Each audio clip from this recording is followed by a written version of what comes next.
audience. Yeah, that's what snare drummers do. Okay. Put your music down. You're not done yet. No. He's ready to grab the drum and run out of the room. Oh, okay, don't worry. I got you. All right. So, very well prepared. Great pulse. Nice feel. Your rudiments were clear overall. There are a couple little things that we can do to improve a little bit. But, I mean, you came in ready to go. So I appreciate that. Thank you. So, two things. Well, a couple things. But first, how do you think you can make, let's say, at 29, the 6/8 section, okay. How can you make that even clearer to the audience? Well, slowing it down a little bit. Well, no, I'm talking about in a performance setting, because you're not going to slow down in the performance setting. You're going to keep the pulse consistent. That would be a good practice technique to slow down.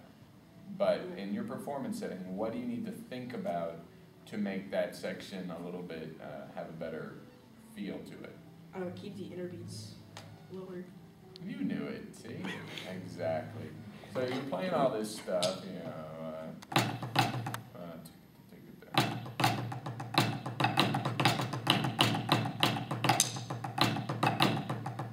Whatever.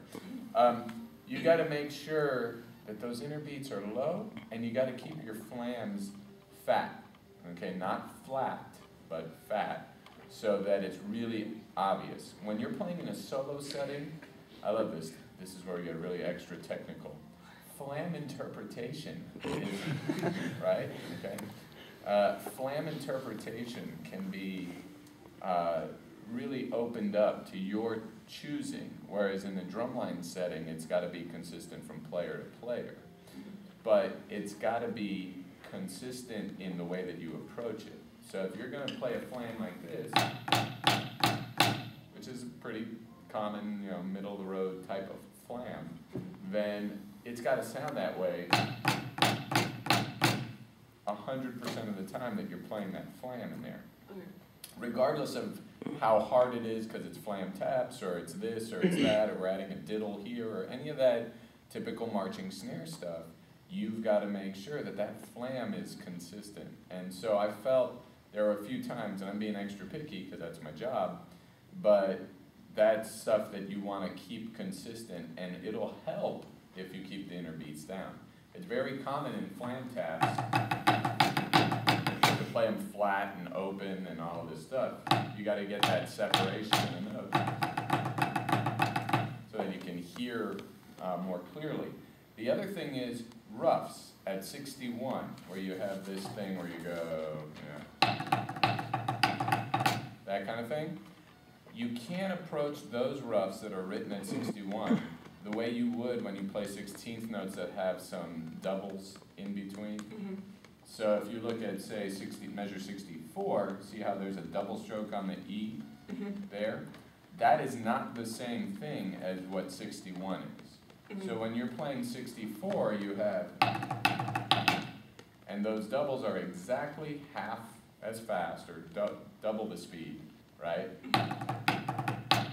But a rough should be crunched. There should be a little bit of space so that it sounds different. So instead of going, that's not correct. You want to go, and I'm exaggerating it so you can tell the difference. Okay. That way you can hear the difference between that phrase at 61 and later on when you do have those double stroke things. Where is there? Like at the end too. Go. Right? That's totally different from, hear that difference? That's kind of a little skip to it.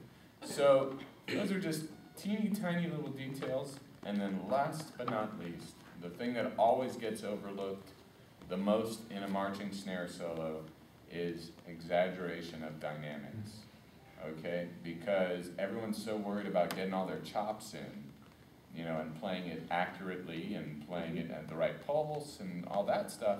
And so it totally gets lost to do something like, you know, as simple as that is, which is bar 23 going into, you know, so, sorry, I'm tired.